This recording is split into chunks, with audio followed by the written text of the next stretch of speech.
ఇప్పటికే చాలా లేట్ అయింది. మార్నింగ్ వర్క్ చేసుకుందాం. పద బావా.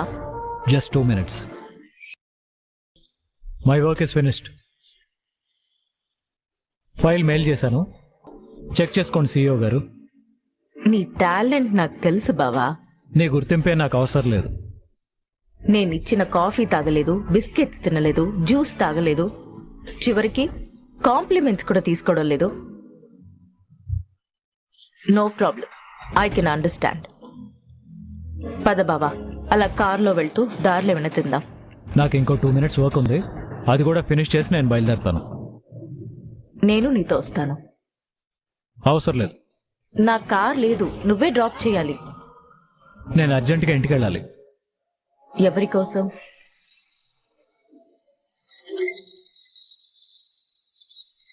రౌడీ కాల్ చేసిందేమో. కార్తిక్ బాబు, భలే టైంకి ఫోన్ చేసావు దీపా. ఇప్పుడు జోష్నతో ఆడుకుంటాను చూడు. ఎక్స్క్యూజ్ మీ, మా ఆవిడ ఫోన్ చేసింది. దీపా చెప్పు. మీరు రోజు వచ్చే టైం కంటే బాగా లేట్ అయింది. ఇంకా రాలేదేంటా అని కాల్ చేశాను. ఏంటి, నేను రాలేదని భోన్ చేయకుండా ఇంటి బయట వెయిట్ చేస్తున్నావా? This is too much Deepa. నీకెన్నిసార్లు చెప్పాలి? టైంకి భోన్ చేయకపోతే ఆరోగ్యం పాడవుతుంది. నీకేదైనా అయితే నేను తట్టుకోగలనా? నేనేం అడిగాను? కార్తిక్ బాబు ఏం మాట్లాడుతున్నారు? ఆఫీస్లో వర్క్ అయిపోయింది దీపా, కాసేపట్లో బయలుదేరిపోతాను. ఈరోజు ఎందుకింత లేట్ అయిందంటావా? Very good question. నేనేం అడగలేదే. మా కొత్త CEO గారు చాలా మంచివారు. 3 months లో కంప్లీట్ చేయాల్సిన వర్క్ని ఈ ఒక్క రోజులోనే చేంజ్ చేశారు. జోష్న ఇబ్బంది పెడుతుందన్నమాట. నేను టార్చర్ పెడుతున్నానని దీపక్ తెలియాలి. తెలియని అయితే ఏంటి? ఇది టార్చర్ కాదు, ప్రేమ. ఇంకేంటి, ఈరోజు ఏం కర్రీ ఉండేవు? చెప్పా. పాలక్ పన్నీరా? Super super. అదంటే మన ఇద్దరికి చాలా ఇష్టం కదా. ఏమైంది కార్తిక్ బాబుకి? నేనేం మాట్లాడకుండానే అన్నీ తనే మాట్లాడేసుకుంటున్నాడు. ఏంటనో గట్టిగా చెప్పు. వినపడేలా చెప్పు. మల్లెపూలా?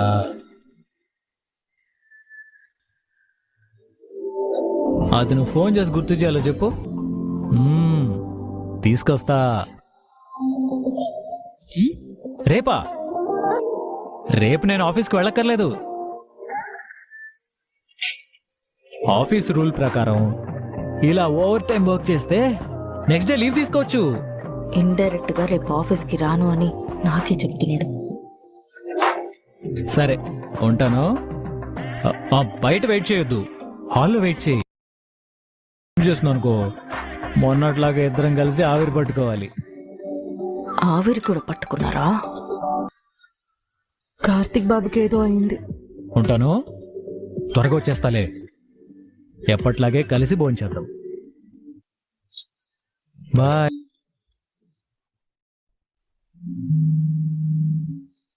జోష్న పక్కనే ఉందేమో. తను నేర్పించడానికి ఇలా మాట్లాడారనుకుంటా. మీ ప్రేమ ముచ్చట్లు అయ్యాయా బావా? అయితే నీకెందుకు, అవ్వకపోతే నీకెందుకు. లేట్ అయింది కదా, ఇంటికి బయలుదేరదామని. సారీ, బయలుదేరదామా కాదు, బయలుదేరతాను. నా కారులో నేను వెళ్తాను, నీ కారులో నువ్వు వెళ్ళు. నాకు కార్ లేదని చెప్పాను కదా.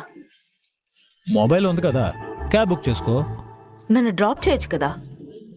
ఎందుకు చేయాలి? నీతో పాటు కార్లో వస్తే మీ ఆవిడ ఏమైనా అనుకుంటుందా?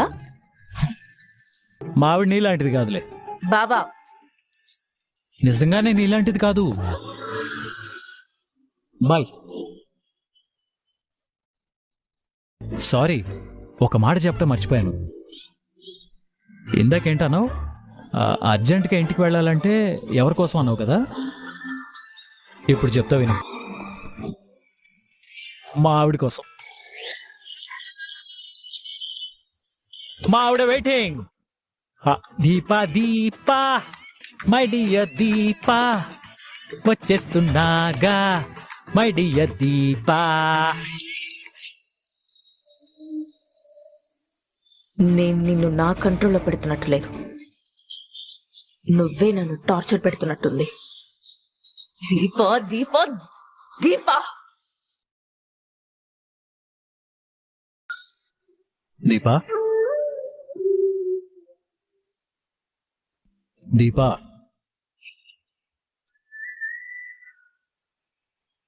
వచ్చారు కార్తిక్ బాబు. ఇప్పటి వరకు మెలకుగానే ఉన్నాను. ఎప్పుడు నిద్ర పట్టేసిందో తెలియదు. లోపలికి వెళ్ళి పడుకోవచ్చు కదా. మీరు వస్తారని ఎదురు చూస్తున్నాను. ఫ్రెష్ అయ్యండి, భోంచేతురు గాని. అలాగే.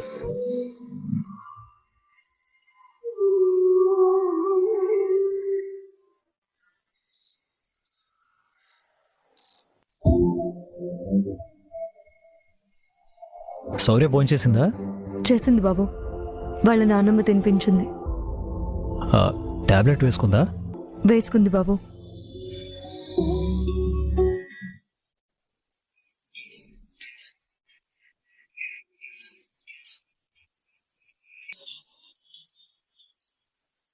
నువ్వు కూర్చో దీపా, భోంచేద్దాం.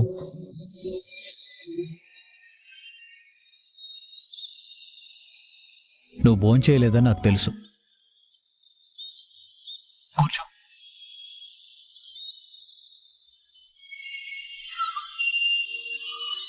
ఏమైంది బాబు? ఏం లేదు దీపా, కూర్చో భోంచేద్దాం. దీపా మిమ్మల్ని చూస్తే మీకు తలనొప్పిగా ఉందని అర్థమైంది కార్తిక్ బాబు. తలనొప్పి వస్తే మీరు టాబ్లెట్ వేసుకోరని, తలనొప్పి మందు రాసుకుంటారని కాంచనమ్మ గారు చెప్పారు.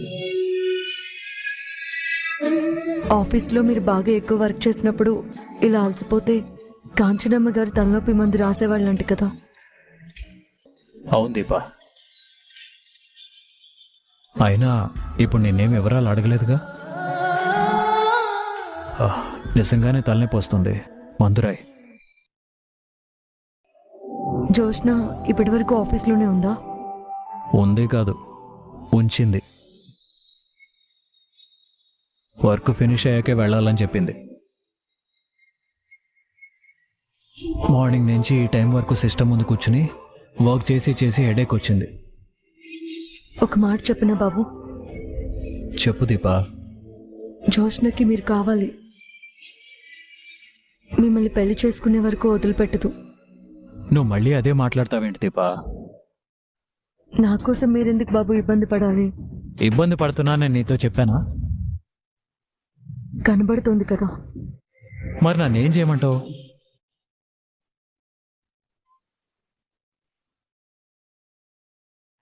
జోష్నని పెళ్లి చేసుకోండి.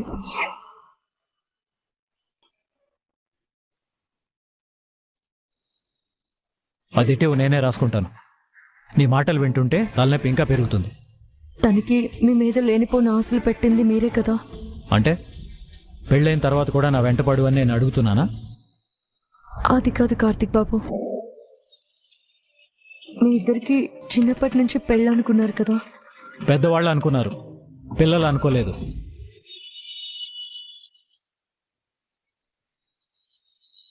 నేను జోస్నాని మరదలుగానే చూశాను. పెళ్లి చేసుకోలేనా నీతో కూడా చెప్పాను. కానీ నువ్వేమన్నావు? మీ అమ్మగారి గురించి ఆలోచించాలి, ఆవిడ సంతోషం కోసం, ఆవిడ మీ మావయ్య గారి దగ్గర తీసుకున్న మాట కోసం మీరు పెళ్లి చేసుకోవాలి అన్నావు. నువ్వు చెప్పిన తర్వాతే నేను సంతోషంగా లేకపోయినా పర్వాలేదు, మా అమ్మ సంతోషంగా ఉంటే చాలు అనుకున్నాను. కానీ మా తాత అది కూడా దూరం చేశాడు. మాట ఇచ్చిన వాళ్లే, మాట మీద నిలబడాల్సిన వాళ్లే మీరు మాకొద్దు అంటే ఏం చేయమంటావు? భగవంతుడు కూడా తెలుసు దీపా, కలవని మనసులు కలిసి బతకలేవని. నా మనసుకు నచ్చిన పని చేయమని నువ్వు చెప్పావు కదా, తొందరలోనే చేయబోతున్నాను. ఆ తర్వాత ఈ పెయిన్ బామ్తో పని ఉండదు, ఇంత లేటుగా ఇంటికి రావాల్సిన అవసరం ఉండదు.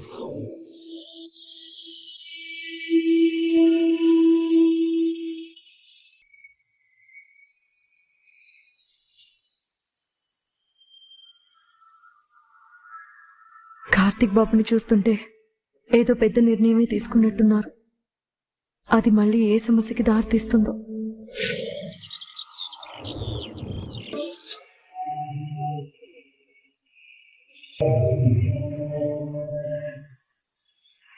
గ్రాని, నిన్నే గ్రాని పిలిచేది.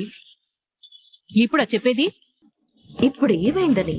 దీప కోసం నువ్వు రౌడీల్ని పురమాయించిన విషయం నాకెందుకు చెప్పలేదు? సిచ్యువేషన్స్, ఎమోషన్స్ కంట్రోల్లో ఉండవు గ్రాని. అది నువ్వు అర్థం చేసుకోవాలి. నువ్వు నాకు చెప్పకుండా ఇలాంటి పనులన్నీ ఎందుకు చేస్తున్నావు? నేను నీ మనవరాల్ని, కానీ చిన్నపిల్లని కాదు గ్రాని. నువ్వింకా నన్ను నీ చంకలో ఎత్తుకుని ఆకాశంలో చందమామని చూపిస్తూ గోరు ముద్దలు తినిపించే చిన్నపిల్లలా చూడకు. I'm very matured. అంటే అన్ని నీకు నచ్చినట్టే చేద్దాం అనుకుంటున్నావా? ఇన్ని రోజులు మీకు నచ్చినట్టే చేశాను కదా. ఏం చేశారు? దీప కార్తిక్ బాబుతో కాపురం చేస్తుంటే మీరు కారాలు మిరియాలు నూరుతూ కాలక్షేపం చేస్తున్నారు. వాళ్ళకి ఇంకా ఫస్ట్ నైట్ అవ్వలేదు కదా. వెళ్ళి జరిపించు. అది కాదే. ఇంకా మాట్లాడుకో. నేను అన్ని ఆలోచించే నా లైన్ క్లియర్ అవ్వాలంటే దీప ఉండకూడదని డిసైడ్ అయ్యాను. కంపెనీకి నేను సీఈఓగా ఉంటే బావకి నేను దగ్గరగా ఉండొచ్చు. నా ప్రేమని బావకి అర్థమయ్యేలా చెప్పొచ్చు అనుకున్నాను. కానీ బావ మాత్రం దీప పేరు చెప్పి నన్ను ఇంకా రెచ్చగొడుతూనే ఉన్నాడు. రాత్రి నన్ను ఇంటి దగ్గర డ్రాప్ చేయమంటే కార్లో లిఫ్ట్ కూడా ఇవ్వలేదు. తెలుసా నీకు? లిఫ్ట్ ఇవ్వలేని వాడు లైఫ్ ఎలా ఇస్తాడు? బావ కంటికి నేను కనిపించాలంటే దీప కనిపించకూడదు గ్రాని. అందుకే దానికి కావలసిన ఏర్పాట్లన్నీ చేశాను. మేడం నమస్తే. చెప్పిన టైంకే రాని నువ్వు చెప్పిన పని చేస్తావని నమ్మకం ఏంటి? నా ట్రాక్ రికార్డు మీకు తెలియదు. తెలిస్తే నా పక్కన నిల్చోడానికి కూడా భయపడతారు. అందుకే ఈ పని నీకు అప్పగించింది.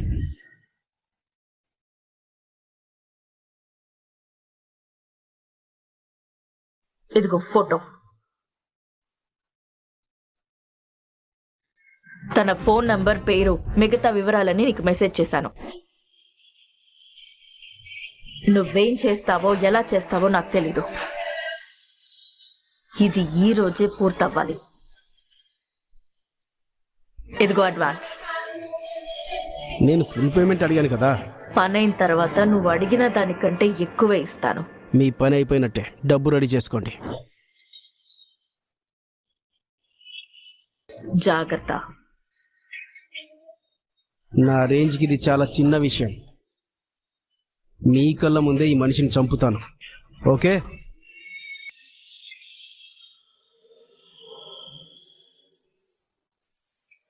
వాడేంటి అంత వైలెంట్ గా ఉన్నాడు? అలాంటి వాళ్లతో డీల్ అవసరమా మనకి? మన పేరు బయటికి రాకుండా మనం అనుకున్నది జరగాలంటే వీధి రౌడీలు కాదు, ఇలాంటి వాళ్లే కావాలి. వాడు నిజంగానే నువ్వు చెప్పినట్టు చేస్తాడంటావా? మీ కళ్ళ ముందే చంపుతానన్నాడు కదా. లైవ్ నాకే కాదు నీకు కూడా. అయినా ఉన్నట్టుండి దీపని చంపాలన్న ఆలోచన నీకెందుకు వచ్చింది? శివనారాయణ గారి మనవరాలు సుమిత్ర దశరథుల కూతురు. వాళ్ళ యావదాస్తికి అసలైన వారసురాలు ఎవరో కాదు, దీప. అడిగేది నిన్నేనే. శివనారాయణ గారి అసలైన వారసురాల్ని నువ్వెందుకు చంపాలనుకున్నావు? పగ కోసం, ఆస్తి కోసం. ఇప్పుడు నేను ప్రేమ కోసం, ఆస్తి కోసం ఇదంతా చేస్తున్నాను. ప్రేమ అంటే ఓకే, కానీ ఆస్తికి దీపకి సంబంధం ఏంటి? అదే అసలైన వారసురాలని నీకు తెలిస్తే గుండె పట్టుకుని కింద పడతాం. అడుగుతుంటే మాట్లాడవేంటే? బావని పెళ్లి చేసుకుంటే ఆస్తి మొత్తం నాదే అవుతుంది కదా, అందుకే అలా అన్నాను. పద. ఇన్నాళ్ళు నన్ను చూసి ఇది భయపడేది. ఇప్పుడు దీన్ని చూస్తుంటే నాకు భయమేస్తోంది. ఏదైతేని దీప పీడ ఈ